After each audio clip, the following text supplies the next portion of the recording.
तो फाइनली आप सभी का वेट ख़त्म होता है, ओजैंग सर आ गए हैं, तो please stand for welcoming him and give a big round of applause for him in respect of the all judges, for all sirs and for all our rank holders. Please give a big round of applause.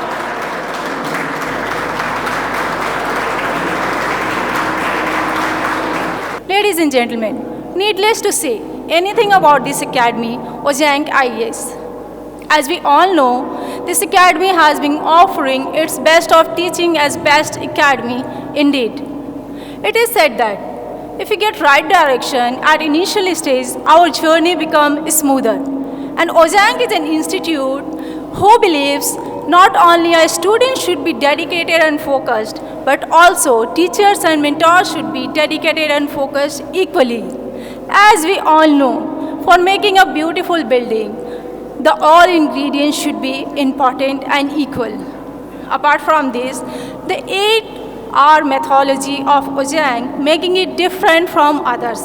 And these are the right counseling, right guidance, right resources, right fee, right motivation, right approach, right mentor, and of course, result.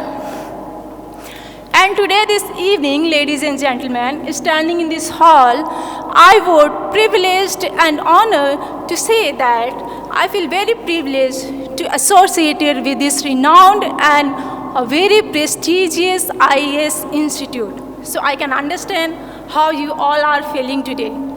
Ladies and gentlemen, why not to give a big round of applause? Please, तालियां बजाएं.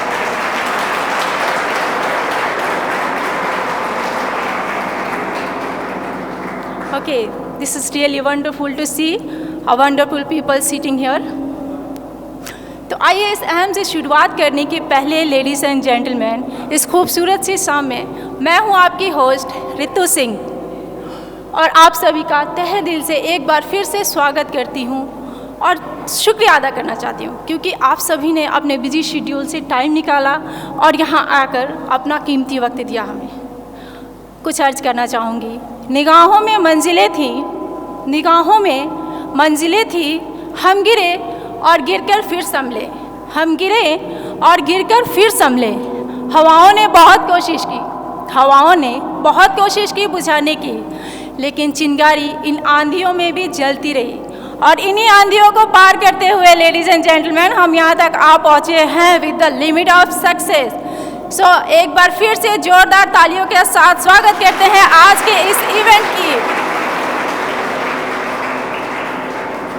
Okay, now I welcome respected Mr. Ojang sir, the AMD of this institute on the stage. Please give a big round of applause for Ojang sir, the MD of this institute.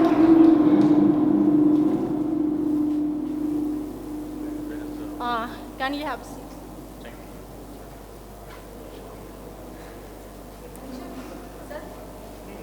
Our honorable guest, I would like to invite on stage Mr. Nasir sir.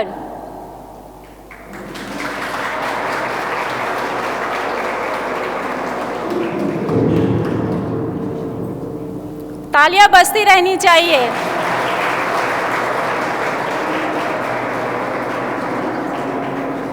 Now I would like to invite on stage Mrs. Pratibha Dikshit.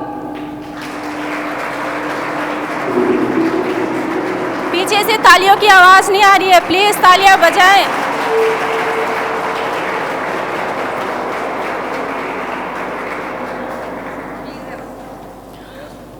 Now I would like to welcome the shining stars of this evening. I welcome Mr. Shashwat Shangwan.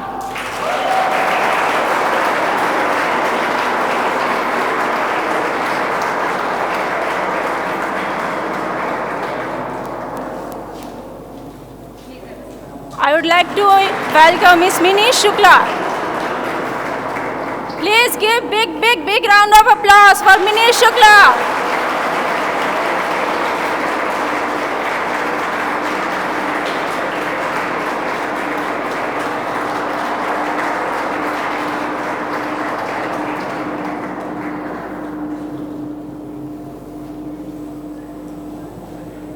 I request Ojang sir for lamp lightning. Please come sir and lamp lightning. And other guests are also join him, please.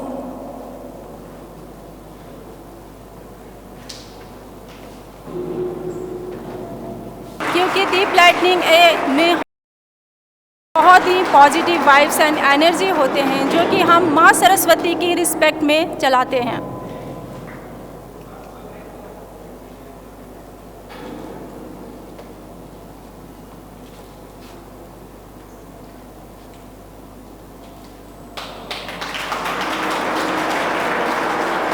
Please तालियां बजती रहनी चाहिए। पीछे से आवाज नहीं आ रही।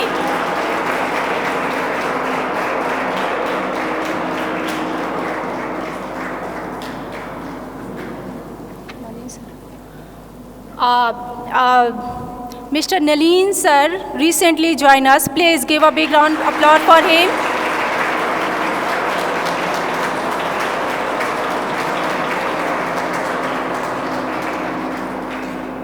The most promising and hardworking Ojang sir, who has come a long way in the field of teaching and making his presence by his students as rank holders. He has delivered many IAS as well as nurtured this Ojang IAS Academy by his passion of dedicating work. Ojang is a leading academy as in a top in ranking. Ojang provides online and offline classes. कुछ सितारे ऐसे होते हैं जिनके बारे में जितना भी बोलो कम ही पड़ता है और हमारे sir is one of them. So I would like to request sir please address this gathering. Thank you sir.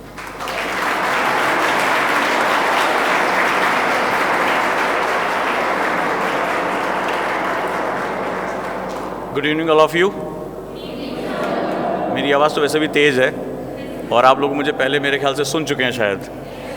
पहली बात तो आप सभी का बहुत बहुत धन्यवाद और मैं स्वागत करता हूं मेरी पूरी टीम का, हमारे विनर्स का जो इस बार वो जीत के निकले आईएएस के एग्ज़ाम में फ्लाइंग कलर्स के साथ निकले और पूरी दुनिया को दिखाया कि जब आप सपने देखते हो और आप सपनों को पालना सीख जाते हो, सपनों के लिए खून पसीना लगाना सीख जाते हो, तो आप जहाँ पाना चाहते हो, जहाँ पहुँचना चाहते हो वहाँ पहुँच जाते हो. लेकिन मैं अपनी बात कहने से पहले एक चीज़ पूछना चाहता हूं, आप यहां क्यों आए हो? अगर ताली मत बजाओ, डांटने जा रहा हूं. चाहे क्लास हो चाहे सेमिनार, मुझे डांटने का हक है, ये मेरा राइट है.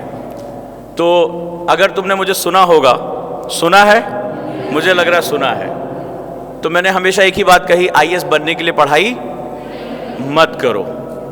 कैसे करो? आईएएस हो ये सोच कर और उस व्यक्तित्व को कैरी करो. ये व्यक्ति नहीं रह जाता है, ये व्यक्तित्व हो जाता है, ये पर्सनैलिटी हो जाती है और इसको धारण करने के लिए बड़ी मेहनत करने की ज़रूरत पड़ती है. यहाँ आप क्यों आए हो ये जानने की बहुत ज़रूरत है और आप इन्हें क्यों सुनने जा रहे हो ये भी जानने की बड़ी ज़रूरत है. एक्चुअली में जिस दिन आप ये सपना देख लेते हो कि आपको यूपीएससी क्रैक करना है, अब जो बात कहने जा रहा हूँ उसको साइंटिफिकली आप जस्टिफाई कर रहे हो और मेरी बात पहुंच जाए, मुझे बताना कि क्या मैं अपने साइंस पर सही हूं कि नहीं. जिस दिन आप जब इस सोसाइटी में एक बड़ा सपना देख लेते हो और लोगों से बोल देते हो कि मुझे आईएएस बनना है, उस दिन पता नहीं क्या हो जाता है, पूरी कायनात बदल जाती है. जो कल तक तुम्हारे बड़े दोस्त थे, वेल विशर थे, तुम्हें बड़ी अलग नज़रों से देखते थे, अचानक से तुम्हारे लिए उनका नज़रिया बहुत क्रिटिकल हो जाता है. और फिर जब आप उतरते हो यूपीएससी की प्रिपरेशन में, तब आप देखते हो कि अचानक से प्रेशर आना शुरू होता है, हर तरह का प्रेशर. मैं तो बच्चों से बात करता रहता हूँ, मुझे तो प्रेशर की ऐसी इंतहा पता चल रही है कि क्या बताएं. आजकल प्रेशर फैशन में चल रहा है. लेकिन साइंस कहता है कि जब किसी चीज़ पर प्रेशर पड़ता है तो कंप्रेशन शुरू होता है, दबाव, संपीड़न कहते हैं. मानते हो? और जब संपीड़न होता है, किसी चीज़ पर कंप्रेशन होता है, दबाव पड़ता है, तो फिर उसके अंदर कोई रॉक है, कोई मटेरियल है, उसके मॉलिक्यूलर चेंज शुरू हो जाते हैं. यस, उसका स्ट्रक्चरल चेंज शुरू हो जाता है. मानते हो? उसमें दो चीज़ें होती हैं, या तो वो दबाव में टूटकर बिखर जाता है और या तो वो मेटामॉर्फाइज हो जाता है. एग्री? चूने की चट्टान होती है, संगमरमर में कन्वर्ट हो जाती है. मानते हो? कोयले पे जब दबाव पड़ता है वो हीरे में कन्वर्ट हो जाता है, मानते हो? ये तो पढ़ा होगा। हमारी पर्सनालिटीज भी कुछ ऐसी ही होती है। जब ये प्रेशर पड़ना शुरू होता है और हम उसके लिए तैयार नहीं होते हैं, तो बेसिकली हमसे सबसे बड़ी दिक्कत यही हो जाती है कि हम टूटकर बिखर जाते हैं। और ये प्रेशर भी बड़ी बेइंतहा है, ये सिर्फ पढ़ाई की नहीं है। उससे बच्चों ने कहा कि हर 6 महीने बाद हमसे पूछा जाता है इस बार प्री निकल जाएगा क्या? 6ठे महीने पूछ लिया जाता है, पैसा जो जुगाड़ा है बर्बाद तो नहीं होगा क्या? कई लोगों का तो ये हिस्सा हो गया है, मुझे तो कई बच्चों ने ये तक कहा कि सर उसकी शादी तय हो जाएगी। ये मुझे स्टूडेंट ने कहा सर इस बार आईएएस निकालना ही निकालना है।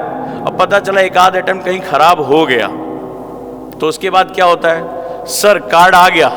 तो कई तरह के जो है प्रेशर होते हैं। कई तो प्रेशर लेने के लिए परेशान है, बोले सर वो जब से पिक्चर रिलीज हुई, गाना रिलीज हुआ कि मेरा इंतकाम देखिए, मुझे इंतकाम लेना है, तो सर मैं सोच रहा हूँ कि दिल विल तोड़े तो मैं पढ़ाई शुरू करूँ। ये भी हालत हो रही है। खैर मजाक से दूर, ये सोसाइटी हमें बहुत तरह के प्रेशर देती है। हमारे कमरों से लेकर हमारे पूरे समाज में वो प्रेशर आता है। पढ़ाई कैसे करनी है, आईएएस कैसे बनना है, टाइम कैसे मैनेज करना है, इस पर तो 4000 से ज़्यादा वीडियो बना चुका हूँ, सालों से बोलता चला आ रहा हूँ। एक से एक टूल डेवलप किए हमने। लेकिन सवाल है कि जिस तरह आज आप यहाँ बैठे हो, कल ये भी वहीं बैठे हुए थे। कल जब भी इन्होंने शुरू किया था सेम यही प्रेशर यहाँ पर भी आया था, सेम वही दबाव। आज इनको आप अलग नज़रिए से देख रहे हो, आज इनको आप हीरो की तरह देख रहे हो। लेकिन थोड़ा सा फ्लैशबैक में अगर मैं चला जाता हूँ, सही हूँ मेरी? ठीक है, तो फ्लैशबैक में जाके देखो कि जब वो भी किसी टॉपर का सेमिनार सुनने आते थे, वीडियो देखते थे, और मुझे लग रहा है कि मिनी इस समय अपने अतीत में ही है, वो दबाव शुरू करते हैं जरा हम वहाँ से। मैं तुमको वहाँ लेके जाना चाहता हूँ, मैं तुम्हें वहाँ पर लेके जाना चाहता हूँ कि इनको सुनो।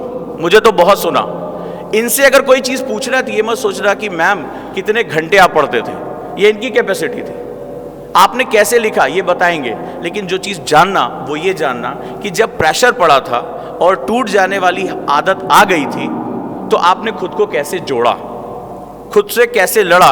क्योंकि मैं ये चाहूँगा कि अगली बार, अगले साल उसमें से बहुत से चेहरे मुझे यहाँ दिखाई पड़ने चाहिए। यही सफ़र ज़िंदगी का सबसे खूबसूरत सफ़र है।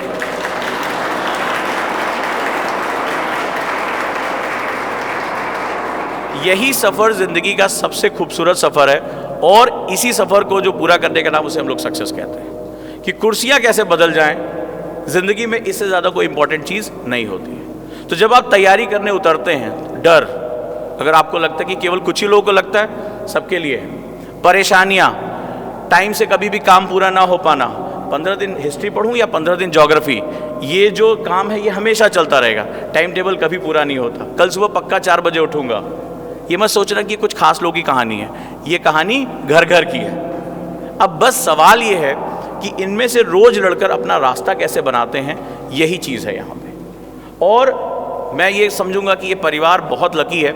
ये परिवार जो एक हमने अपना एक स्लोगन उठाया, इनोवेशन इन एजुकेशन, उसकी वजह से आज हम यहाँ तक पहुँच पाए। हमारी सफ़र को भी बहुत ज़्यादा समय नहीं हुआ है, हम भी अभी 6.5-7 साल हम इस सफ़र में आगे बढ़े।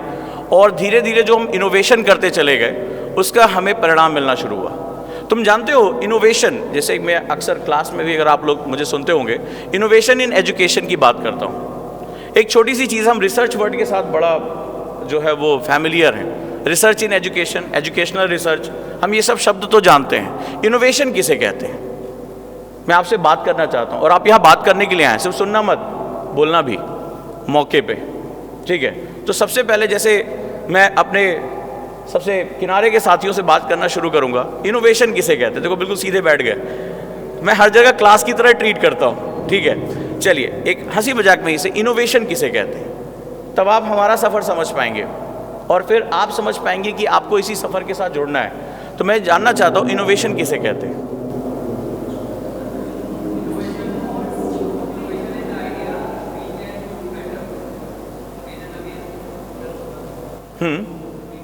So how can we differentiate with research? Wonderful, wonderful. आप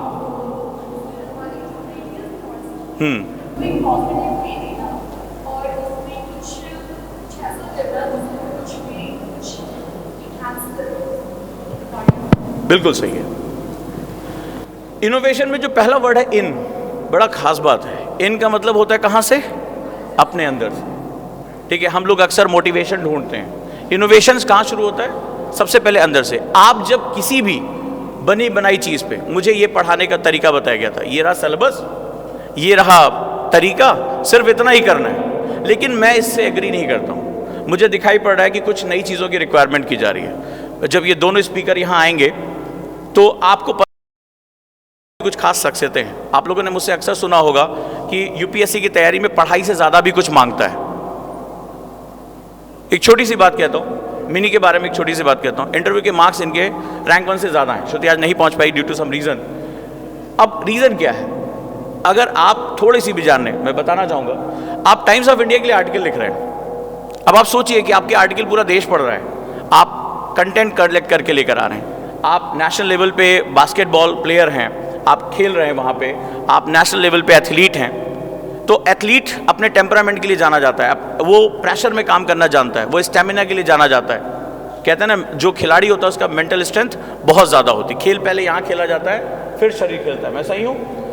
तो इन लोगों ने थोड़ी थोड़ी चीज़ों में अपने आप को बनाया। हमें लगता है कि कोई एक सिलेबस होगा, कोई एक सेट पैटर्न होगा और हमने इसको पूरा किया और साल भर बाद नीली बत्ती लाल बत्ती घर पहुंच जाएगी, ऐसे हमें बताया जाता है। इससे अलग है यूपीएससी। इनोवेशन की शुरुआत हमारे अंदर से होती है और इसीलिए जब मैंने चैनल शुरू किया था तो सबसे पहला था कि आप खुद में विश्वास करना शुरू करिए। जब मैंने पहली बार ये लाइन बोली थी कि आईएएस हो ये सोचकर पढ़ाई शुरू करो, कई लोगों ने मेरा मजाक उड़ाया। वो ये शायद भूल गए कि मैं एनएलपी ट्रेनर हूँ, न्यूरो लिंग्विस्टिक प्रोग्रामिंग। आपके ब्रेन को आपसे ज़्यादा अच्छी तरह समझने की कोशिश करता हूँ, यही मेरी एक्सपर्टीज़ है।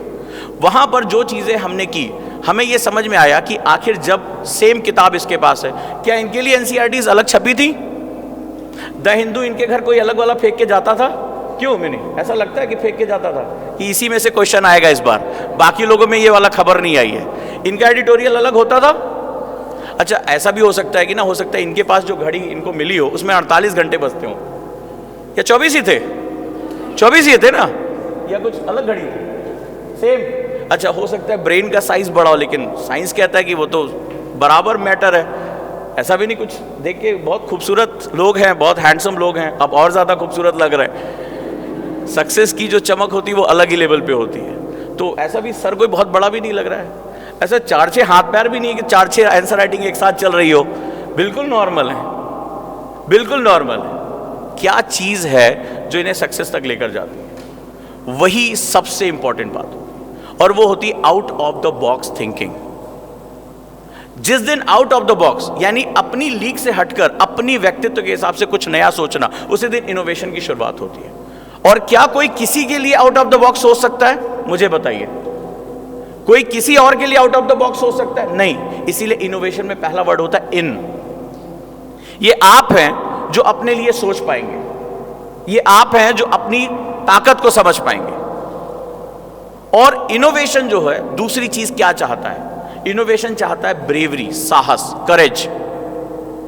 तुम्हें क्या लगता है, तुमने अपने ही घरों में कई बार महसूस किया होगा कि आप कुछ नया करने जा रहे हो, लोग एक्सेप्ट कर लेते हैं क्या? साल दर साल हम तो ऐसे लकी लोग हैं जिन्हें लबासना में हर साल जाने का मौका मिलता है। आप लोगों ने वीडियोस देखी होंगी, तमाम तरह की चीज़ें। हमने इसके बाद की दुनिया और ज़्यादा अच्छे से देखी है। वहाँ ट्रेनिंग कैसे होती है, पर्सनालिटी कैसे चेंज किया जाता है, और क्या चीज़ वो कर रहा है, और उनकी रिक्वायरमेंट क्या, सेकेंड इन पे वो क्या चीज़ रिक्वायरमेंट कर रहे हैं। इनोवेशन में आपने देखा होगा, जब भी आप कोई नई चीज़ लेकर आते हो, ये ऑफिसर होने के नाते और ज़रूरी है, समाज उसका विरोध करता है। ठीक है, आप खुद अपना विरोध करते हैं। जिस दिन आज आप 8 बजे सोकर उठते हैं, कल सुबह 5 बजे का अलार्म लगा लीजिए, मेरे कहने से लगा लीजिए। आपकी बॉडी और माइंड आपका विरोध करना शुरू करेगा कि नहीं करेगा? राइट। तो आपको तरीके ढूंढने होते हैं। इनोवेशन हमेशा शुरुआती जो रास्ता होता है उसका बहुत टफ होता है, बहुत टफ होता है। लोग घबराकर भाग जाते हैं, लेकिन इसकी सबसे खास बात है, ये तुम्हें बहुत आसानी से तुम्हारे मंजिल तक पहुंचा देता है। इसीलिए इसको इनोवेशन कहते हैं। और चाहे नोट्स बनाने का तरीका हो, बुक्स पढ़ने का तरीका हो, इसीलिए तो मैं यूट्यूब पे आके इन चीज़ों को लगातार बताता रहा हूँ। तो यहाँ आप किस लिए आए, पहले ये पर्पस समझ लें। आप इनसे ये चीज़ ज़रूर पूछेंगे कि आपने अपना मेटामॉर्फिक प्रोसेस कब शुरू किया था? आप टूटे या आप डायमंड में कन्वर्ट हो गए? और मेरे ख्याल से डायमंड यहाँ पे बैठे हुए हैं। तो मैं अब अपनी बात को विराम दूंगा और मैं चाहूँगा कि आप जिनको सुनने के लिए आए हैं एक्टिवली जब आप YouTube से अगर आए हैं तो आपको ये बात पता होगी, मैं हमेशा कहता हूँ पेन पेपर रेडी है, क्योंकि NLP कहता है कि आप सुनी गई चीज़ों का केवल 11% याद रख पाते हैं, यानी बाहर निकलते निकलते सब कुछ सन्नाटे में आ जाएगा। सो इट्स बेस्ट टाइम कि उसको जो ये बताने जा रहे हैं स्ट्रैटेजी, और आप इनको ये समझें कि जिस प्रेशर से आप गुजर रहे हैं उस प्रेशर से कभी ये गुजरे होंगे, उसको कैसे हैंडल किया था। तो प्रेशर भी अलग अलग इनको मिला होगा। प्री से पहले अच्छों के हाथ पैर कांपते हैं। किसने किसने इस बार प्री दिया, कैसा रहा? प्रेशर पता चला? हमेशा यूपीएससी का एक और फुल फॉर्म होता है ना, अनप्रिडिक्टेबल सर्विस कमीशन। ये गुगली फेंकने के लिए जाना जाता है, तो उस गुगली से कैसे बचना है इस पर हम बात करेंगे। फिर मेंस का प्रेशर बिल्कुल अलग होता है, इंटरव्यू का प्रेशर बिल्कुल अलग होता है। इस पूरे प्रेशर, और उसके बाद दो चीजें होती हैं, सक्सेस मिल जाए तो प्रेशर होता है और ना मिले तो प्रेशर होता है। फिर एक टेंशन होती है कि एक हफ्ते बाद प्री का एग्जाम है, दोबारा देना है, फिर से शुरू करना है। तो ये प्रेशर क्यों दिया जाता है? ताकि आप मेटामॉर्फिक हो। लेकिन यहाँ तो 90% लोग क्या हो जाते हैं, अपने और अपने सपनों को तोड़कर वापस लौट जाते हैं। यहाँ किसी को लौटना नहीं है, यहाँ अपना रास्ता तय करना है। तो मैं मंच पर बुलाना चाहूँगा, प्लीज़ शुरुआत करते हैं हम लोग यहाँ से, और शाश्वत जी, और पूरी स्ट्रैटेजी को डिस्कस करते हैं एक एक करके। प्लीज़ जोरदार तालियां, ये बड़ी एनर्जी होती है इसमें।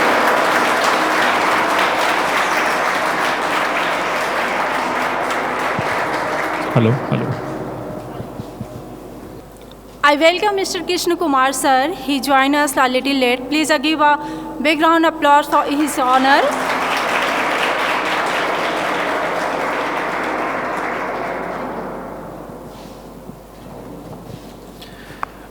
Hello. Very good evening to everybody who spared some time and came to hear Ojang sir, my colleague Mini ma'am, and myself Shashwat Sangwan. So before I introduce myself, I'll just tell you that I come from a very normal family, and as sir rightly mentioned, once I was on that side, and with extreme gratitude to the people who helped me, to the stars that favored me, and some effort from my side, today this milestone of my life has been completed. So it's not just my achievement. I extend my heartfelt gratitude to every person who has contributed in some form or the other in me reaching here. So today I think most of you have are yet to write prelims. Am I right? Who all have not written prelims till now? Can you show me hands? Quite a few of you. So you'll find a lot of guidance in a lot of places, Ojang sir being one of them. So they know better how to guide, because I took guidance from that side. What I can talk about is 3 things that I want to talk about and share with you, because you are going to embark on this difficult journey. तो आप लोग हिंदी में भी comfortable हैं? तो मैं हिंदी में बोलता हूँ, थोड़ा natural रहेगा हिंदी में। तो 3 चीज़ों के बारे में मैं मोटा मोटा बात करता हूँ, जो शायद उनमें से कोई 1-2 चीज़ें आप में से किसी को छू जाएं तो शायद आपकी थोड़ी बहुत मदद हो सके। And very thankful for all of you to come here. I'll try and make the 20-25 minutes that I have worth your time. And so the first thing that sir mentioned was motivation. So in my experience, motivation is something which I felt is somewhat momentary. वो कुछ समय तक हमें motivation दिखता है। आप लोग सब एस्पिरेंट्स हैं, मैं भी था एक पॉइंट पे, तो हम जब देखते हैं कि ये लोग सक्सेसफुल हुए तो हमें एक मोटिवेशन आता है। बट एक पॉइंट ऐसा आएगा जब वो मोटिवेशन थोड़ा हल्का हो जाएगा, तो उस पॉइंट पे एक बहुत ही सुंदर सा वर्ड आता है, अनुशासन, या जिसे हम डिसिप्लिन कहते हैं। तो आई थिंक वो जो एक वर्ड, वो बहुत इंपॉर्टेंट एक वर्ड है। तो जहाँ मोटिवेशन हमें काफ़ी दफ़ा फेल कर जाता है, फेल इसलिए नहीं कर जाता क्योंकि हम में कोई कमी है, फेल इसलिए कर जाता है क्योंकि जीवन ही ऐसा है कि कभी कोई और तरह की परेशानी, कभी आर्थिक परेशानी, कभी फैमिली में कोई इशू हो जाता है, जिस वजह से हम लो फील करते हैं और हमारा मोटिवेशन कम हो जाता है। तो डिसिप्लिन एक चीज़ है। सर ने एक बड़ी अच्छी बात बोली कि सुबह 5 बजे उठना बहुत फ़ायदेमंद रहता है, तो वो भी एक तरह से डिसिप्लिन है, एक तरह का एफर्ट है। तो पढ़ाई तो आप करेंगे, थोड़ा एक रूटीन सा अगर आप बनाएं तो आई थिंक वो एक लंबे दौर तक आपको, एक लंबी जर्नी तक आपको सपोर्ट करता है। दूसरी चीज़ है स्पोर्ट्स या फिजिकल एक्टिविटी। तो मेरी जर्नी में अगर कोई एक चीज़ थी जिसने मेरे को बहुत हेल्प की इस मेंटल प्रेशर जो सर कह रहे थे उसको सस्टेन करने में, तो वो स्पोर्ट्स है। मेरे लिए वो स्पोर्ट रनिंग और बास्केटबॉल था, जिसमें सर ने मेंशन किया मैंने नेशनल गेम्स भी खेले हैं दिल्ली के लिए। तो जब आप एक किसी स्पोर्ट से जुड़े होते हैं तो आपकी बॉडी थोड़ी फिजिकली फिट रहती है और आपको एक पॉजिटिव फीलिंग आती है। आप पढ़ाई के अलावा आप एकदम आपका एक माइंड स्पेस एक अलग जोन में चला जाता है और वो फोकस आपकी पढ़ाई में भी रिफ्लेक्ट करता है। तो मैं ये चाहूँगा कि आप लोग जो लोग स्पोर्ट्स नहीं भी खेलते वो लोग शाम को आधे घंटे वॉक ज़रूर कर लें, आप योगा कर लें। इनफैक्ट सर के चैनल पे कुछ मोटिवेशन नहीं मेडिटेशन की कुछ वीडियोस हैं, तो वो एक बहुत अच्छा, मतलब sport is just one activity which is different from UPSC. तो बस मेरा एक ये मैसेज था कि आप लोग जब भी तैयारी में एक फुल ऑन घुसें, आधा घंटा पौना घंटा आप दिन में अगर आप निकालें तो आप फील करोगे कि जब भी आप पढ़ रहे हैं आपका फोकस, आपकी एफिशिएंसी डेफिनेटली एनहांस होगी। तो मुझे ऑलमोस्ट 4 साल मोटे मोटे लग गए इस तैयारी में, और एक चीज़ थी जो मैंने नहीं छोड़ी, वो थी स्पोर्ट्स। तो मुझे ये था कि चाहे यूपीएससी हो ना हो, बट एक चीज़ मेरे साथ रहेगी टिल द एंड। इसी से कनेक्टिंग मैं अपने थर्ड पार्ट पे आपको लेके जाऊंगा, जो है फेलियर। तो फेलियर लाइफ में किसी भी चीज़ में हो सकता है, वो आपके रिलेशनशिप में हो सकता है, वो आपके फैमिली में कभी हो सकता है, फ्रेंडशिप्स में हो सकता है, कहीं भी हो सकता है, और उसी तरह से इस एग्जामिनेशन में भी हो सकता है। सर ने मेंशन किया कि अनप्रेडिक्टेबल है, बिल्कुल सही सर ने ये चीज़ बोली। हम लोग क्या कर सकते हैं, हम मेहनत कर सकते हैं अपने चांसेस को एनहांस करने के, और once we are done with that, I think जितने लोग भगवान में विश्वास रखते हैं, जितने लोग गुड कर्मा में विश्वास रखते हैं, तो कहीं ना कहीं you need something to believe in, and once you believe in that thing your job is done. जो अपने हाथ में हम उसको कंट्रोल करते हैं, बट जो फेलियर है उस चीज़ से डील करने के लिए एक प्रेशर आता है, और उस प्रेशर से डील करने के लिए हमें एक प्लान बी होना कभी कभी ज़रूरी होता है। तो प्लान बी मेरे लिए एक जॉब थी। ये आईएएस की जॉब मेरी 5वीं नौकरी होगी पिछले 4 सालों में। तो कभी कॉर्पोरेट में काम किया, फिर गवर्नमेंट में सिलेक्शन हुआ। लास्ट ईयर 320 रैंक थी मेरी, तो मैं डिफेंस एस्टेट सर्विसेज में भी अंडर ट्रेनिंग ऑफिसर हूँ। तो द ओनली पॉइंट इज़ कि मेरे में भी कभी इतना कॉन्फिडेंस नहीं था कि मेरी 34th रैंक आ जाएगी, क्योंकि ये एग्जामिनेशन ही ऐसा है, इसमें हमारे अंदर कोई ऐसी कमी नहीं है कि मेरा रैंक आ रहा है या किसी का नहीं आ रहा। तो एक प्लान बी आपका एक जॉब हो सकती है, प्लान बी आपका एक हायर डिग्री हो सकती है, एक पार्ट टाइम कुछ असाइनमेंट हो सकता है, वॉलंटियरिंग का वर्क हो सकता है। उससे 2-3 फ़ायदे जो मुझे लगे, एक ऑब्वियसली एक फाइनेंशियल सिक्योरिटी रहती है कि आपके कुछ शौक होंगे, आपको कहीं घूमना पसंद होगा, तो हर बार फैमिली से उस फाइनेंशियल एस्पेक्ट के लिए रीच आउट करना कभी कभी प्रॉब्लमेटिक हो जाता है, स्पेशली 1-2 अटेम्प्ट जब हो, तो एक फाइनेंशियल सिक्योरिटी से हमको एक कॉन्फिडेंस मिलता है। दूसरी चीज़, एक हम टाइम मैनेजमेंट सीख जाते हैं। सर के भी कुछ मॉड्यूल्स हैं टाइम मैनेजमेंट पे, तो टाइम मैनेजमेंट आप इस तरह से कर सकते हैं, जैसे मेरा ऑफिस सुबह 9 बजे लगता था, तो मुझे 5 बजे उठना ही पड़ता था अगर मैं 2 घंटे ऑफिस से पहले पढ़ना चाहता था।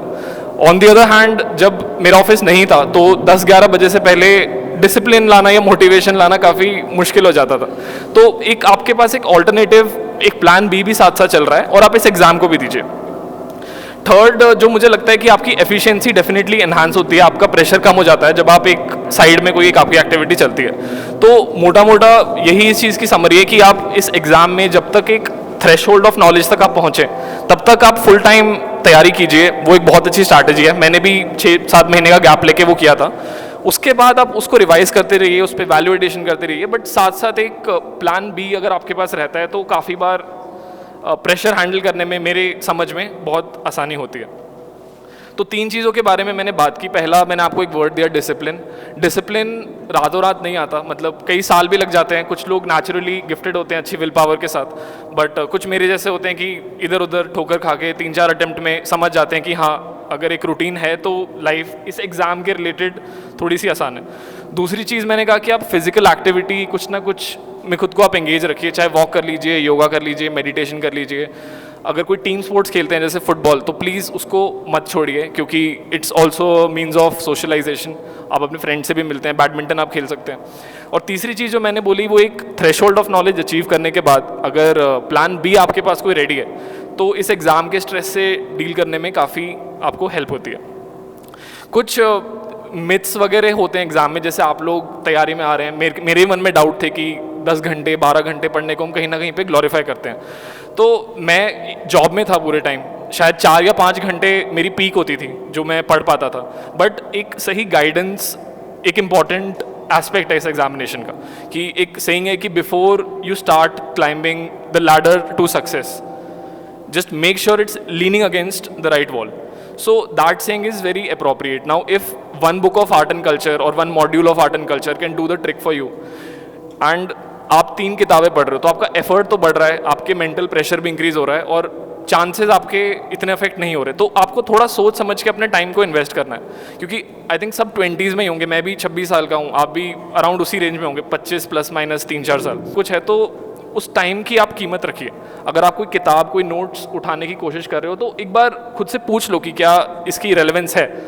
तो यूपीएससी हमें 2 हिंट्स देता है। एक हमें देता है सिलेबस जो यूपीएससी की वेबसाइट पे आता है, जिसमें हमें सारे टॉपिक्स सब टॉपिक्स लिखे होते हैं। दूसरा हिंट वो देता है प्रीवियस ईयर के क्वेश्चन पेपर्स। इन 2 हिंट्स के अलावा मेरी समझ में UPSC is like a black box, कि आप एक इनपुट डाल रहे हो, एफर्ट डाल रहे हो, जो भी डाल रहे हो, और एक आउटपुट निकल रहा है। वो ओजांग सर और जो वेटरन्स हैं वो लोग बहुत बेहतर समझते हैं उस ब्लैक बॉक्स में क्या होता है। बट मतलब मेरा इतना सही पॉइंट था कि आप लोग यूपीएससी का जो ऑथेंटिक वो है सिलेबस है या प्रीवियस ईयर पेपर्स हैं, उसको बेस मांग के आप फिर उसके बाद आप जगह जगह से थोड़ा गाइडेंस की तरफ आप बढ़िए। और आप ही खुद उस चीज़ के, जो सर ने कहा कि innovation comes from with in, तो कहीं ना कहीं आपको अपने अंदर वो चीज़ विश्वास रखना है कि जैसे जब मैं 4 घंटे पढ़ता था तो बहुत लोगों ने बोला कि यार जॉब छोड़ दे, 2 अटेम्प्ट हो गए नहीं हो रहा, या जैसे भी था। बट मुझे था कि अगर मैंने जॉब छोड़ दी तो मेरी एफिशिएंसी कम हो जाएगी, which was against all advice. But at some level I had that self confidence कि मैं जॉब के साथ होगा तो हो जाएगा, नहीं होगा तो ठीक है। तो आई थिंक वो एक self confidence, out of the box thinking भी कह सकते हैं उसको एक तरह से, कि मैंने खुद पे जो कॉन्फिडेंस रखा। तो ब्रॉडली ये 4-5 चीज़ें थी जो मैं आप लोगों से शेयर करना चाहता हूँ। आप लोगों के कुछ डाउट्स हैं तो मैं 6-7 डाउट्स आई थिंक कॉमन ही होंगे, तो वो मैं एड्रेस करने में I will be very happy to take those doubts. तो आप में से कुछ लोग डाउट्स अगर पूछना चाहते हो प्रिपरेशन से रिगार्डिंग, प्रिपरेशन के बाहर, तो I really welcome those questions. हाँ जी सर। सर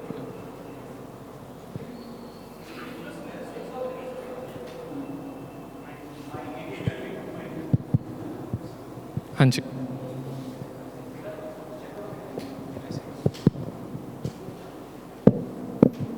तो सर क्वेश्चन पूछ रहे हैं कि प्री और मेंस हम साथ साथ पढ़ सकते हैं क्या?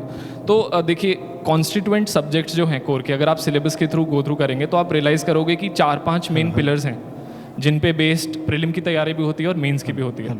आपको वो फाउंडेशन जो मैं बात कर रहा था, एक थ्रेशोल्ड ऑफ नॉलेज आप लोगों में होनी चाहिए, जैसे polity, geography, history, economics and environment and art and culture. तो ये जो बेस आप बिल्ड करते हो प्रीलिम्स के लिए, इसी स्टार्टिंग बेस पे ही आप मेंस की तैयारी बिल्ड करते हो। तो seeing this exams differently might और माइट नॉट बी हेल्पफुल। तैयारी दोनों की डिफरेंट इसलिए होती है क्योंकि मेंस में हमें आंसर्स लिखने होते हैं, तो आंसर राइटिंग को हम सेपरेट कर देते हैं और सिलेबस को हम एक पार्ट करके हम डील करते हैं। तो वो एक तरीका हो सकता है जिससे आपको बेनिफिट मिले। हाँ जी, हाँ जी सर। तो सर इज आस्किंग कि हाँ जी,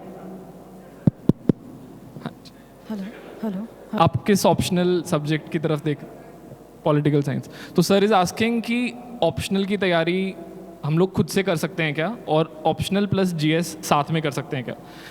सर ने एक वर्ड बोला था इनोवेशन, मैं फिर से उधर ही लेके जाऊंगा कि आपको अपने अंदर देखना है कि अगर आप पॉलिटिकल साइंस का बैकग्राउंड रखते हैं और आप अच्छी समझ रखते हैं तो आप फिर अपने ऊपर रिलाई कीजिए, और आप जो भी आपके पास बेस्ट मटेरियल है, टेस्ट सीरीज आप ज़रूर ले लीजिए। मेरा एंथ्रोपोलॉजी ऑप्शनल था तो I did not join any coaching, but I wrote some test, so I think that was beneficial. Optional और जीएस की तैयारी मैं आपको अपना ओपिनियन दूंगा और आप लोग feel free to mould it according to your preparation style. मेरा ऑप्शनल सब्जेक्ट एंथ्रोपोलॉजी था जो मुझे काफ़ी इंटरेस्टिंग लगता था, तो जब मैं जीएस का वही चक्कर पढ़ पढ़ के थोड़ा बोर हो जाता था तो एक रिफ्रेशिंग सी फीलिंग आती थी मुझे एंथ्रोपोलॉजी की नई रिसर्च पढ़ने में, जो भी लेटेस्ट वैल्यू एडिशन हो रहा था या टेस्ट में सीख रहा था, तो एक माइंड एक मोनोटोनस साइड में नहीं जाता। तो साथ में आप पढ़ सकते हो, उसका ये बेनिफिट है। अलग अलग भी अगर आप पढ़ने में कंफर्टेबल हो तो that is also not a bad strategy. तो it's a call that you have to take, and many roads lead to road को चुनो, बट उस पर कॉन्फिडेंस रखो कि जो मैं कर रहा हूँ वो सही कर रहा हूँ। वो चीज़ सबसे इंपॉर्टेंट है।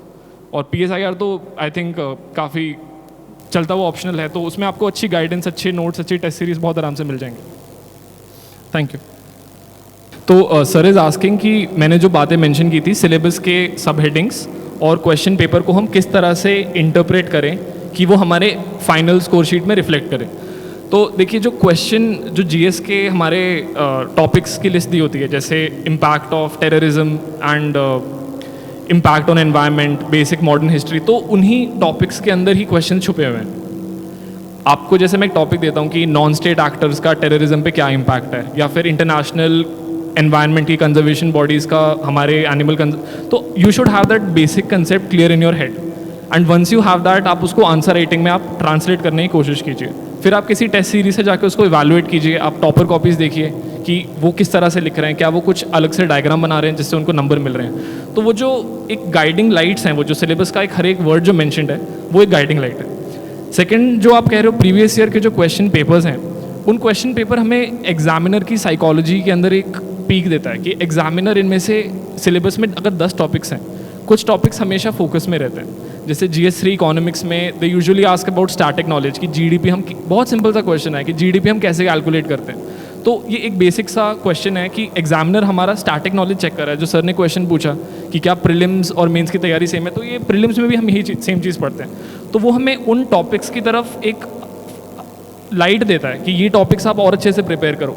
काफ़ी बार ऑप्शनल सब्जेक्ट्स में वही क्वेश्चंस रिसाइकिल होके भी आते हैं, तो आप 5-6 साल के अगर क्वेश्चंस करके जाओ तो आई थिंक 30-40% हिट रेट आ जाता है। स्पेशली मतलब जो ह्यूमैनिटीज़ वाले ऑप्शनल होते हैं, मैथ्स वगैरह पे मैं नहीं कमेंट कर पाऊंगा, बट उनमें डेफिनेटली वो हिट रेट आता है। तो 2 चीज़ें मैंने आपको बताई, एक कि जो भी टॉपिक मैंशनड है उस पर आपका एक बेसिक लेयर ऑफ अंडरस्टैंडिंग होनी चाहिए। दूसरा, जो क्वेश्चंस आ रहे हैं कंसिस्टेंटली रिसाइकिल हो रहे हैं, उन पे आप थोड़ा ज़्यादा अपना एफर्ट डालिए। जैसे एग्जाम से पहले रिवाइज करने के लिए टाइम कम होता है, तो आप उन टॉपिक्स पे आप ज़्यादा टाइम दीजिए जो लगातार पूछे जा रहे हैं, और आप उसको क्वेश्चन आंसर फॉर्मेट में ट्राई कीजिए, अपने नोट्स बनाएं।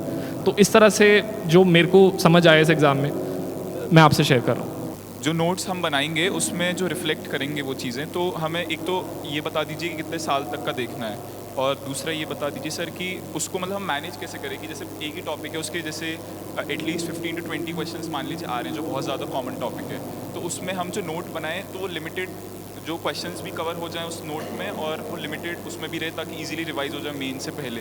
तो उस चीज़ वो कैसे करें, मतलब वो क्योंकि जैसे मैं करता हूँ तो वो बहुत एलैबोरेटेड हो जाता है और फिर मैं उसे रिवाइज नहीं कर पा रहा मेन से पहले। तो आप बिल्कुल सही क्वेश्चन पूछ रहे हो। ये कह रहे हैं कि नोट्स हमारे इतने वाइड हो जाते हैं कि हम उन्हें रिवाइज नहीं कर पाते। तो जो चीज़ मैंने फील की वो मल्टीपल रिविजन्स है कि आप पहली बार जैसे यहाँ पे 4 पेज लिखे हैं, आप पढ़ोगे आपको टाइम लगेगा, सेकेंड टाइम आप हाईलाइट कर लो, थर्ड टाइम एक रेड पेन यूज़ कर लो, by the time you reach your 4th revision 1/10 of the time लगता है। सेकेंडली, एग्जाम से पहले जो इंपॉर्टेंट टॉपिक्स आप कह रहे हो उन पे थोड़ी और मेहनत कर लो और उनको थोड़ा और अच्छे से रिवाइज कर लो। ये 2 चीज़ें हैं जो आपको हेल्प करेंगी। हाँ जी, हाँ जी sir, good evening. Hello Right. So, editorials, there's no substitute to reading the editorials. I would start by saying that. जो editorial एक लिखा जाता है वो एक structured way में लिखा जाता है, और जब आप उसको पढ़ते हो तो आपकी vocabulary भी enhance होती है, आपको एक आंसर राइटिंग का स्टाइल भी enhance होता है। तो जनरली आप ट्राई करो दिन के 2 एडिटोरियल्स तो पढ़ लो। जो मेरी सलाह है कि आप 2 से 3 एडिटोरियल्स दिन में आप पढ़ो, उससे आपकी vocabulary, सेंटेंस फॉर्मेशन की जो स्किल है वो कहीं ना कहीं आपको हेल्प करेगी। मैं 2 तो एडिटोरियल पढ़ लेता था पिछले 3 सालों में, और वो मेरे ऐसे के मार्क्स में रिफ्लेक्ट किया। तो आई थिंक नॉलेज बढ़ रही है, एक्सप्रेशन बढ़ रहा है, आंसर राइटिंग की स्किल बढ़ रही है, वोकैबुलरी बढ़ रहा है। तो पढ़ लो एडिटोरियल्स, समरी भी देख लो रिवीजन के लिए, बट पढ़ ज़रूर लो, थोड़ा मेहनत करनी ज़रूरी है वहाँ पे। हाँ जी, हाँ जी मैम।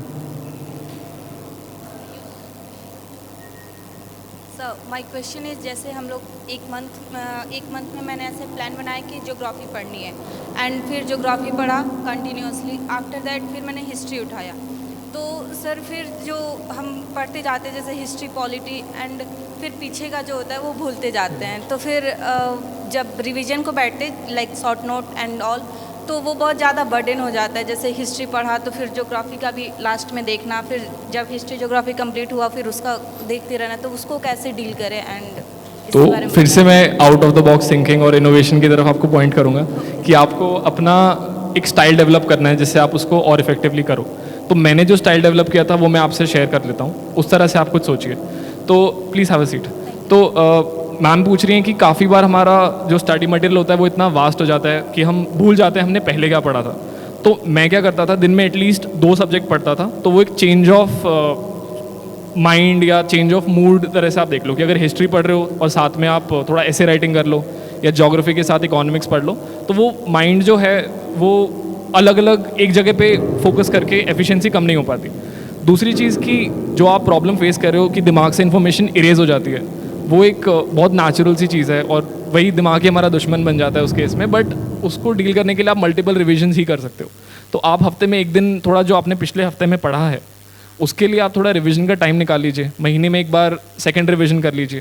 तो I think multiple revision is the only solution. And कष्ट होता है, but I can share one thing कि पहला रिविजन आप करते हो तो आपको कष्ट होता है, बट दूसरे रिविजन तक when you start recollecting what you have already read, तो एक कॉन्फिडेंस बूस्ट होता है। तो पहला revision is the hardest. Once you cross that threshold it becomes bearable and manageable, and by the time you reach the exam day, the night before the exam when you are facing all kind of pressure and stress, that confidence कि यार जो भी मैंने एक बार पढ़ा है वो मेरे दिमाग में सेट है, when you do that final revision, I think that is also a very important component of enhancing your performance in the exam. So multiple revisions I would say. Secondly, you can study multiple subjects in one day कि current affairs के साथ economics को mix कर लो, वो combination जो भी आपको बनाना है आप बना सकते हैं। So this was the way I dealt with it. I am sure और भी तरीके होंगे, आप कुछ बेहतर भी सोच सकते हो अपने लिए, बट थोड़ा सा आप एफर्ट करो कि स्टडिंग हाउ टू स्टडी, वो थोड़ा आप सोचोगे तो आपको उस चीज़ का जवाब मिलेगा। हाँ जी सर। हाय सर, मैं वर्किंग स्टूडेंट हूँ एंड माय क्वेश्चन इज़ कि जैसे हम लोग जॉब के साथ प्रिपरेशन करते हैं तो समटाइम आई फील कि जॉब क्विट कर देनी चाहिए, फुल फ्लेज तरीके से हमें टाइम नहीं मिलता प्रिपरेशन करने के लिए। मैं ओजांग सर के मतलब क्लासेस काफ़ी टाइम से ले रहा हूँ, I think it's been more than 6 months। So sir my question is कि shall I left the job for full fledge preparation, और जैसे जॉब के साथ मतलब कैसे उस प्रेशर को टैकल करें, क्योंकि समटाइम इट फील्स कि सर 4 घंटे मिल रहे हैं, 5 घंटे मिल रहे हैं, लेकिन क्या पता IAS की प्रिपरेशन इससे ज़्यादा घंटे हमसे एक्सपेक्ट। क्वेश्चन है ठीक है, आप बहुत वैलिड क्वेश्चन पूछ रहे हो। सर इज़ आस्किंग कि प्रेपरेशन के साथ जो घंटे मिलते हैं, तो देखो UPSC के फॉर्म में जब आप डाफ भरते हो उसमें ये तो कॉलम नहीं होता average hour study daily. Exam doesn't discriminate आप कितना पढ़ रहे हो। सेकेंडली उस चीज़ का जवाब बस आप ही दे सकते हो कि क्या ये जॉब मेरी तैयारी में एक हिंडरेंस है या फिर एक पॉजिटिव वो है। वो you have to ask yourself whether this is enabling me और disabling me, first thing. Third thing, जो आप कह रहे हो दिन में 4 घंटे मिलते हैं, तो आप ऐसे मत सोचो कि मुझे 4 घंटे मिल रहा है, आप ऐसे सोचो कि जो अगला 1 घंटा मेरे पास है उस 1 घंटे में मैं मैक्सिमम पढ़ाई करूंगा। मैं अपने ऑफिस के लंच ब्रेक में पढ़ता था, मेट्रो से ऑफिस जाता था, मेट्रो में कोई टेस्ट सीरीज कर लिया, तो take 1 day and 1 hour at a time, fix कि 1 घंटे में इतना पढ़ लूँगा। उससे एक पॉजिटिव बूस्ट, एक इनर्शिया आपका बिल्ड हो जाएगा कि आप rather than having low confidence that I studied only 4 hours, आपको जो पढ़ रहे हो उस चीज़ में कॉन्फिडेंस मिलेगा। तो मतलब आपको करनी है क्विट, आप कीजिए। बहुत लोग करते हैं, बहुत लोग नहीं भी करते, बट उसका जवाब आप खुद ही दे सकते हो। And best wishes that you are also in that train, जहाँ पे मैं भी बहुत सेल्फ डाउट में था और सब लोग कहते थे छोड़ दे, बट मेरे को था कि maybe I can try with this, तो I got on the other side. Best wishes to you to also follow that.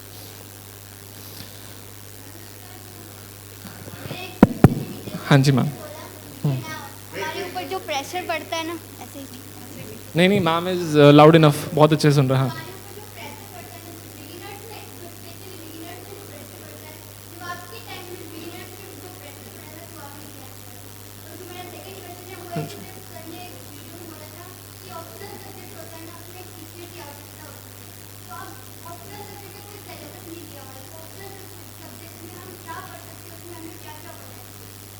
ठीक है, तो आपने कहा कि पहला क्वेश्चन क्या था कि जब हम तैयारी शुरू करते हैं। हाँ देखिए, मैंने 2018 में पहला प्रीलिम दिया था जो मेरा फेल हो गया, तो मैंने अगले साल तो फॉर्म भी नहीं भरा, मैंने तो ऐसे डील किया था उस प्रेशर से मैं जॉब करने चला गया था, बट फिर वो वाला भी मेरे को रियलाइज़ हुआ कि नहीं, एक अटेम्प्ट और दे सकता हूँ, तो मैं वापस आया। तो सबकी अलग अलग स्ट्रैटेजी होती है। जो मैंने दूसरी पॉइंट मेंशन की थी, पहली पॉइंट थी डिसिप्लिन, दूसरी थी स्पोर्ट्स और तीसरी थी प्लान बी। तो मेरे लिए वो चीज़ स्पोर्ट्स थी, आपके लिए वो चीज़ फ्रेंड से बात करना हो सकता है, सोशल वर्क हो सकता है। तो कहीं ना कहीं आपको कहीं ना कहीं स्ट्रेंथ ढूंढनी है उस चीज़ से डील करने के लिए। मेडिटेशन हो सकता है, तो आई think that is what. Secondly आप कह रहे हो ऑप्शनल, जितनी मेरी समझ है यूपीएससी की नोटिफिकेशन में आप पेज 40-50 तक जाओ तो ऑप्शनल का भी सिलेबस होता है, तो एक बार आप उसको देख लीजिए आई थिंक। हाँ जी हाँ जी हाँ जी हाँ जी हाँ जी। देखिए जनरलिस्ट, मेरे को सुन के आपका सवाल, मैम पूछ रही हैं क्या ऑप्शनल सब्जेक्ट में हमें एक टीचर की आवश्यकता होती है? हाँ, सर ने एक वीडियो में बोला था कि हमें I got your question, I got. तो the thing is optional subject में हमें डेप्थ चाहिए होती है। हाँ, जनरल स्टडीज इज लाइक जैसे मैं और आप बात कर रहे हैं, बारिश की हो रही है तो मैंने बोल दिया साउथ वेस्ट मानसून से हो रही है, बट आप यही एक आंसर ज्योग्राफी के ऑप्शनल स्टूडेंट से आप एक्सपेक्ट नहीं कर सकते।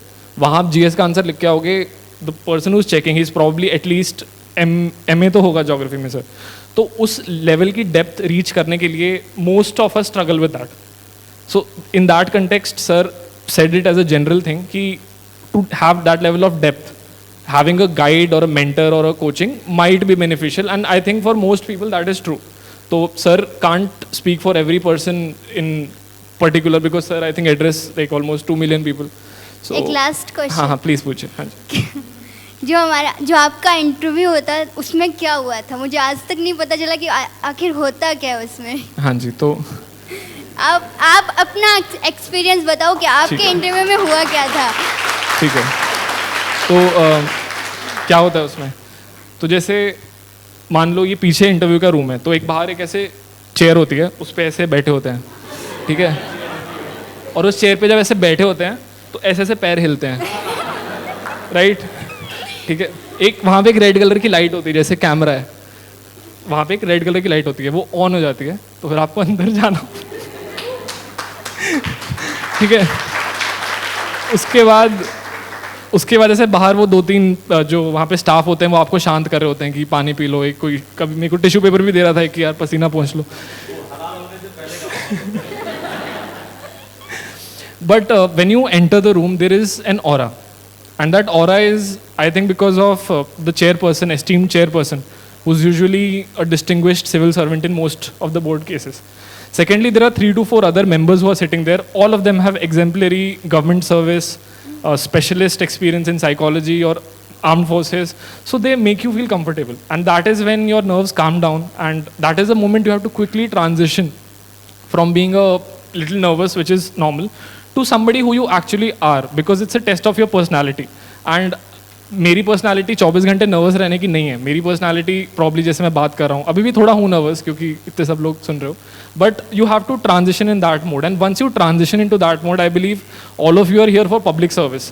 तो किसी की पर्सनालिटी में तो एज सच कोई फ्लॉ नहीं है, बट आपको उस मोड में आना है कि आप अपने नेचुरल सेल्फ में आ जाओ। So once you come to your natural self they ask you very basic questions about your education background, why you want to join civil services, अपने कोई काम किया उसके बारे में आपसे पूछते हैं, कुछ करंट अफेयर्स चल रहे होते हैं उनके बारे में पूछते हैं।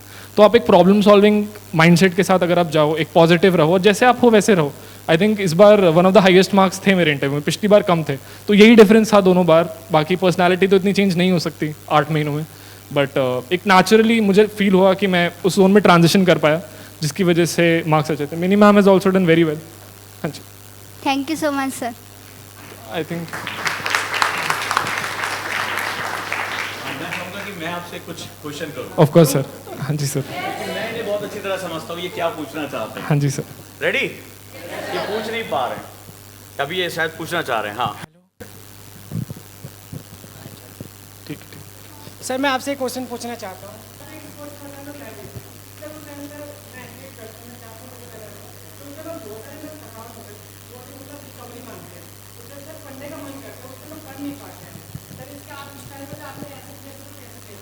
बहुत बढ़िया, यही मैं चाहता था, इनको प्रेशर के बारे में पता हो। राइट।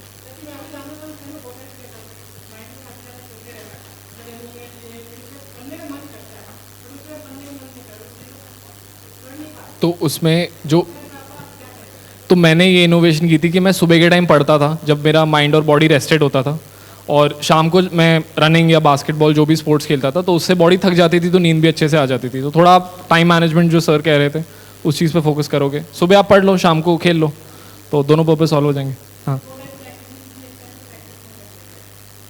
वो आप देखो, वो आपको पर्सनली फिर प्रायोरिटाइज करना है कि आपके लिए एक एथलीट का करियर, वो भी बहुत प्रेस्टिजियस करियर है, उस डायरेक्शन में आपको बढ़ना है या इसमें बढ़ना है, क्योंकि दोनों चीज़ फुल कमिटमेंट मांगती हैं। और सर ने कहा कि घंटे 24 ही हैं। हाँ जी, आप कॉइन टॉस करो, बढ़िया सिक्का उछालो, और हेड जाएगा तो सर के पास आ जाना, टेल जाएगा तो ग्राउंड में। बात मैं कहूँगा, जिंदगी में बहुत पहले बचपन से सिखाया गया कि एक साथ 2 नावों पे सवारी करना डूबने की गारंटी होती है। मैं ये नहीं कह रहा हूँ कोई भी चीज़ अच्छी या गलत है, लेकिन लाइफ में जब आप समझते हैं कि अभी गवर्नमेंट जॉब हम कॉमनली वर्ड यूज़ कर देते हैं। अगर मैं यहाँ जितने भी लोग बैठे हैं, मैं सिंपली, मेरे से बहुत सीनियर टीचर नलिन सर हैं, कृष्णा सर हैं, सब लोग यहाँ बैठे हुए हैं, मैं एक चीज़ हमेशा कहता हूँ, ये जॉब नहीं है। एग्री करते हैं आप लोग? ये करियर है, ये करियर है। और बहुत से लोग इसका अंतर नहीं जानते, उनको लगता है कि सरकारी नौकरी है। It's a choice of life, it's not choice of years. ये पूरी जिंदगी की चॉइस है। एक बार जब लवासना चले जाओगे ना, तो तुम्हारा ट्रांसफॉर्मेशन ऐसा कर दिया जाएगा कि सोचना, समझना, कपड़े पहनना, उठना, बैठना, तुम उसी तरह सोचोगे। वहां जो ट्रेनिंग होती है, तुम्हें ऐसा तराश देंगे कि तुम्हारी बातें, सोच, हर चीज तुम्हारी वही हो जाएगी। तुम घर में भी वैसे बिहेव करोगे। मेरे ही घर में आइए, अगर आप उनसे रात में मिलने चले जाएं, तो लबासना में ये होता है कि आपको जब खाना खाने जाना होता है तो उसकी ड्रेस अलग होती है, जब पीटी करने जाना होता है ड्रेस, आपको वहां फाइन देना पड़ता है, जब आप करिकुलम एक्टिविटी के लिए जाते हो तब अलग होती है, जब आप पढ़ाई करने के लिए जा रहे हो लेक्चर हॉल में तो वहां ड्रेस अलग होती है, यूनिफॉर्म अलग होता है, और बहुत ही रिस्ट्रिक्शन। और आपको जाना पड़ता है, पहाड़ियां चढ़नी पड़ती हैं जनाब। हॉस्टल से मेस तक जाने में भूख मर जाती है इंसान की, क्योंकि पता चला 2 पहाड़ियों के ऊपर है। यह स्थिति वहां पे होती है। और आगे चलकर जब आप सर्विस में जाते हो, आप रात में कोई आपसे मिलने आपके बंगले जब पहुंचेगा, तो आप ऐसा नहीं, आपका भी मन है बरमूडा पहन के, टी शर्ट पहन के, बढ़िया लेवाइस की बढ़िया से घूमे, गोवा वाली टी शर्ट प्रिंट वाली, आप वेट कराते हो, प्रॉपर ड्रेसअप करते हो, फिर आप विजिटर से जाकर मिलते हो। ये प्रोटोकॉल सिखाया जाता है, these are known as protocols. Life में जब आप, जिस दिन आपने ये सोच लिया आपको यूपीएससी में जाना है, उसी दिन आप ये सोच लो एक नई पर्सनालिटी को जन्म देना है। वो बिल्कुल इससे अलग है, वो सोच समझ, लड़ने, सब चीजों में। और जब वो चीज है ना, तो सिर्फ वही चीज है। स्पोर्ट्स बहुत अच्छा है, लेकिन जैसा कि सर ने कहा कि आज इतना कंपटीशन है कि आप सिर्फ एक ही चीज पा सकते हो, सिर्फ एक ही चीज, तो सिर्फ उसी पे फोकस कर दोगे तो ही वो तुम्हें मिलेगी, राइट? और अगर मैं सही हूं तो लवासना में इतनी अपॉर्चुनिटीज गेम्स की हैं, इतनी अपॉर्चुनिटीज हैं, एक से एक बेस्ट ट्रेनर। आपको सिर्फ चाहिए कि मुझे ये ट्रेनर चाहिए और वो आपके लिए हासिल हो, वहां पर पहुंच जाएगा। अभी रिसेंटली मैं जब गया लवासना में, तो इतना बड़ा स्पोर्ट्स कॉम्प्लेक्स बना रहे हैं, मतलब वर्ल्ड लेवल का, जो शायद हमारे बाहर के एथलीट्स को अवेलेबल नहीं है। और आप चाहे चाहो या ना चाहो, रो या गाओ, आपको वहां आके अटेंडेंस देनी है और उनके साथ काम करना है। ऐसे ऐसे लोगों से मिला जो तैयारी के दौरान ये एक्सरसाइज करना, चलना फिरना सब भूल गए, और वहां जाकर उनको जुम्बा की क्लास ज्वाइन करनी है, और वो करना है। ट्रेनर्स हैं और उनको करना पड़ेगा। सो मैं आपसे एक चीज़ यही कहना चाहूँगा कि कुछ समय के लिए जो आप पाना चाहते हैं उसके लिए अपने आप को झोंक दीजिए, तभी वो मिलेगा। और मैं आपसे एक छोटी सी चीज़ पूछना चाहता हूँ इनकी तरफ से, यहाँ कितने लोग ऐसे हैं जो फ्रेशर हैं, मतलब यूपीएससी का फर्स्ट टाइम प्रेशर डील करेंगे? मेजॉरिटी है। और वो कितने लोग हैं जो ये आग झेल चुके हैं? मैं भी हाथ खड़ा कर दूँ। आपने सबसे ज़्यादा झेली है, आपने सबसे ज़्यादा वो डर झेला है। मैं बस एक चीज़ आपसे, एक क्वेश्चन इनकी तरफ से पूछना चाहूँगा, जो लोग ये आग झेल रहे हैं अभी, जो प्रेशर डील कर रहे हैं, आपने भी सेम इसी सिचुएशन में डील किया था। मैं उस दिन से शुरू करना चाहता हूँ, फर्स्ट डे, और उस दिन जिस दिन आपको पहली बार नाकामयाबी मिली। कामयाबी मिलने के बाद कोई कहानी पूछता है? पूछती तुम नाकाम है। तो बस मैं वो आपसे जानना चाहता हूँ, वो अटेम्प्ट जब आपके मन में गिव अप करने को आया था, और जब आप वहां से आपने रिबाउंड किया अपने आप को, और फिर से आज एक पर्सनालिटी के रूप में हमारे सामने। पक्का? Please. Thank you sir for this opportunity. तो मैं आप सबको 2018 में लेके जाना चाहता हूँ, जब मैंने पहली बारी प्रीलिम्स अटेम्प्ट किया था। I was a fresh graduate from college, and मैं 5 पॉइंटर था अपने कॉलेज में। बिट्स पिलानी से मैंने पढ़ाई की है। 5 मतलब एकदम जो लास्ट के 10% में रहते हैं। तो जॉब की गुंजाइश तो बहुत कम थी, MBA वाले भी नहीं ले रहे थे, तो कुछ सीनियर्स तैयारी कर रहे थे यूपीएससी की। तो मैंने भी सोचा साथ में 2-2.5 महीने पढ़ के प्रीलिम देते हैं कि बिट्स तो क्रैक कर ही लिया, नंबर भी ठीक ठाक रहे हैं, स्पोर्ट्स में भी अच्छे हैं, तो हो जाएगा। बट जब पेपर देके मैं घर आया, मैंने कोचिंग की मिलाई, तो मुझे लगा कि ये क्या हो रहा है और काफ़ी ख़राब फील कर रहा था। फिर मैं घर आया, मैंने अपने फादर से शेयर किया कि पापा ये सब नहीं हो पा रहा मेरे से। तो हाँ जी। तो मैंने शेयर किया अपने फादर से कि मेरे से कि नहीं हो पा रहा है और मैं और अटेम्प्ट देना चाहता हूँ। तो मेरे फादर ने एक चीज़ बहुत अच्छी मुझे बचपन में ही बोली थी कि कॉलेज की डिग्री तक ही विल अफोर्ड मी फाइनेंशियली, उसके बाद you are on your own. तो अगर तुम्हें करना है तो तुम कैसे भी करो, बट ये मत एक्सपेक्ट करना कि मैं तुम्हें सब कुछ प्रोवाइड हमेशा करता रहूँगा। तो उस पॉइंट पे आई थिंक मैंने रॉक बॉटम हिट कर लिया था। मैंने 10-12 किलो वेट बढ़ा लिया था, यूपीएससी प्रीलिम फेल हो गया था, जॉब थी नहीं, घर पे मैं से सोता रहता था 11 बजे तक। ऐसे पापा फिर किसी दिन ऑफिस नहीं जाते थे तो देखते थे कि ये क्या कर रहा है, ये उठ क्यों नहीं रहा। तो वो उस काफ़ी ख़राब सिचुएशन थी। फिर मैंने डिसाइड किया कि एट दिस पॉइंट लाइफ के कई सारे पिलर्स होते हैं। एक हमारा प्रोफेशन है, करियर जो सर ने बोला, एक हमारी फिटनेस है, एक हमारी फैमिली, फ्रेंडशिप, रिलेशनशिप। तो मुझे ये था कि ये करियर वाला जो मेरे को लॉन्ग टर्म करना है, ये तो अभी मैं उस मेंटल स्टेट में नहीं हूँ कि मैं दोबारा अटेम्प्ट दे सकता हूँ। तो मैंने जॉब्स के लिए अप्लाई करना शुरू किया। मैं दिन में 10-12 जॉब्स के लिए अप्लाई करता था। डिग्री ठीक ठाक थी, कुछ कहीं से मेरे को ऑफर मिला जॉब का, तो मैंने वो पहली जॉब गुड़गांव में ज्वाइन की और वहाँ से चीज़ें सुधरने लगी। थोड़ा फाइनेंशियली मैं ठीक ठाक हो गया, ऑफिस में गया तो नए दोस्त बने, वहाँ पे काम बहुत था, 10-12 घंटे कॉर्पोरेट में काम करना पड़ता है। तो वहाँ से फिर मैंने बिल्ड बैक करना शुरू किया। फिर एक जॉब स्विच की मैंने बैंगलोर में, मैं 1.5 साल था वहाँ। जब मैंने काम किया तो थोड़ा और कॉन्फिडेंस आया कि कॉर्पोरेट सेक्टर में भी एक अच्छा मेरा करियर है। फिर 8-10 महीने मुझे फील हुआ कि ये भी चीज़ कहीं ना कहीं मुझे लिमिट कर देगी और कहीं ना कहीं पब्लिक सर्विस में एक डीपर सेटिस्फैक्शन है। उस वजह से फिर मैं दोबारा मैंने CGL और ये सारे एग्जाम्स लिखे। फिर मैं दिल्ली गवर्नमेंट में मैंने कॉमर्स डिपार्टमेंट में ज्वाइन किया, वो मेरी तीसरी जॉब थी। उसके साथ उस साल कोविड हो गया था 2020 में, तो 3-4 महीने ऑफिसेज बंद थे, मुझे पढ़ने का मौका मिला और प्रीलिम्स पोस्टपोन हो गया था। और इनफैक्ट मेरा कॉन्फिडेंस उस पॉइंट पे इतना लो था कि सर नॉर्थ दिल्ली में कहीं पे मेरा सेंटर था, तो सर्वोदय नाम के 2 स्कूल थे, शायद 8:30 अब एग्जाम होता है, उस टाइम 9 बजे होता था और 8:30 सेंटर बंद होते थे। तो मैं 8:20 पे वहाँ पहुँचा गलत सेंटर पे और मैं बहुत खुश हुआ कि मेरा एक अटेम्प्ट बच जाएगा, कि मैं घर वाले भी अब कुछ नहीं बोल सकते कि गलत सेंटर पहुँच गया, क्या कुछ था। But that year I qualified prelims with some 15-20 marks. तो कॉन्फिडेंस लो था, पिछली बार फेल करके आया था, बट कहीं ना कहीं पे कोविड वाला टाइम ने मुझे हेल्प किया तैयारी में। प्रीलिम्स क्लियर हो गया तो 3 महीने का टाइम था, उसमें I went all out and 320 मेरी रैंक आ गई थी। फिर जो सर ने एक बात मेंशन की, जो फाइनल रिजल्ट से पहले और फाइनल रिजल्ट और प्रीलिम्स के बीच में 1-2 हफ्ते का ही टाइम होता है, तो उस पॉइंट पे इतना प्रेशर था कि मैं फिर से प्रीलिम नहीं पढ़ पाया। जिस अटेम्प्ट में मेरा 34th रैंक आया और अभी प्रीलिम की मार्कशीट आई, शायद मेरा 0.33 मार्क्स से प्रीलिम क्लियर हुआ है। तो कहीं ना कहीं पे डॉट्स कनेक्ट हो जाते हैं अगर आप एक बेसिक लेवल ऑफ तैयारी रखो।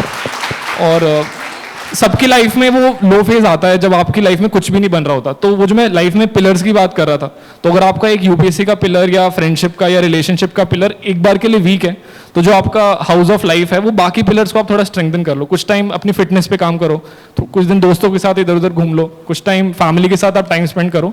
तो कहीं ना कहीं पे एक जो फाइनली जो आप एक इंडिविजुअल हैं, उसके जो पिलर्स हैं वो कहीं ना कहीं पे कनेक्ट हो जाएंगे। तो फेलियर सबके साथ होता है, हर तरह से होता है, मेरे साथ भी हुआ। तो बट उस टाइम मैंने गिव अप नहीं किया। कहीं ना कहीं पे मुझे था कि गिव अप कर दूंगा तो कुछ भी नहीं है, और उस चीज़ ने मुझे हेल्प किया। तो सर ने जो कहा कि फेलियर आता है वो सबके साथ आता है, बट आपको अपनी स्ट्रेंथ उस पॉइंट पे ढूंढनी है, and that is a real test I feel. और प्रेशर आगे भी आएगा, ये जॉब भी बहुत आसान जॉब नहीं है जितना मेरी समझ है। तो you have to find your sources of strength in those cases, and that's it, sir. Thanks for giving me this opportunity to share my journey. And sir has been a guiding light हमेशा से ही। हाँ जी sir. आपने जितनी खूबसूरती से अपनी बात कही है बहुत ही अच्छे तरीके से, और मैं चाहूँगा कि बहुत से आपके डाउट्स सर ने सॉल्व किए, तो एक सभी लोग एक स्टैंडिंग ओवेशन होना चाहिए, क्योंकि सर फ्यूचर के please sir, thank you so much.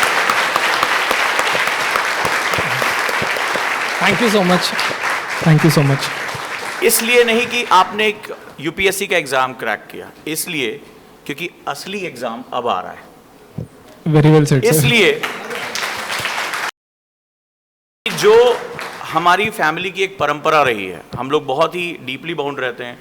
जब हम लबासना पहुंचते हैं तब हम मिलते हैं, और जब हम फील्ड में जाते हैं तब हम मिलते हैं। और वो जो एक्सपीरियंस है, लिटरली कह रहा हूँ, जो स्टूडेंट सेलेक्ट हुए आज जो फील्ड में है, कोई IPS है, कोई IAS है, जब वहाँ की लड़ाई देख रहा हूँ ना, तो लिटरली वो यही कह रहे हैं, सर जो कि भी किताबों में पढ़ाया गया, आज ज़िंदगी के आगे सब कुछ बेकार है। मतलब इतना रोज चैलेंज और छोड़ दिया जाता है, जाओ सॉल्यूशन निकाल के लेकर आओ। इसीलिए इसको UPSC कहा जाता है। इसीलिए मैं बार बार कहता हूं, IAS व्यक्ति नहीं, व्यक्तित्व का इम्तहान है। पर्सनैलिटी पूरी बनानी पड़ती है। तो हम सभी की तरफ से, अभी तो आपने बोला, सभी की तरफ से यही कहूंगा कि आने वाले टाइम में एक बेहतरीन ऑफिसर जो कंट्री को एक रास्ता दे, दिशा दे और उन लोगों तक पहुंचे जिनको ज़रूरत है। तो सभी की तरफ से बेस्ट विशेस, और एक बार जोर से तालियां बजा दीजिए please. Thank you so much. Thank you sir, and thank you everybody. I am very humbled by your gesture, and please आप लोग बैठ जाइए। Sir, sir is too kind. Sir thank you so much. Ma'am, मेरा आपसे ये सवाल है कि आपका PSI और ऑप्शनल GS मेंस में एंड प्रीलिम्स में किस कदर हेल्प किया? हाँ, तो पॉलिटिकल साइंस में बहुत सारी जैसे जो हमारा पेपर 1 वाला पार्ट होता है, स्पेशली आई थिंक जो GS के साथ कोइंसाइड करता है, वो हमारा पेपर 1 पार्ट B है। जो स्टैट्यूटरी कमीशंस हमारी कवर होती हैं, कॉन्स्टिट्यूशनल बॉडीज हमारी कवर होती हैं, पार्लियामेंट, जुडिशरी, एग्जीक्यूटिव बॉडीज, ये सारी हमारी कवर होती हैं। वो वाला पार्ट प्रीलिम्स में भी हेल्प करता है और मेंस में भी हेल्प करता है।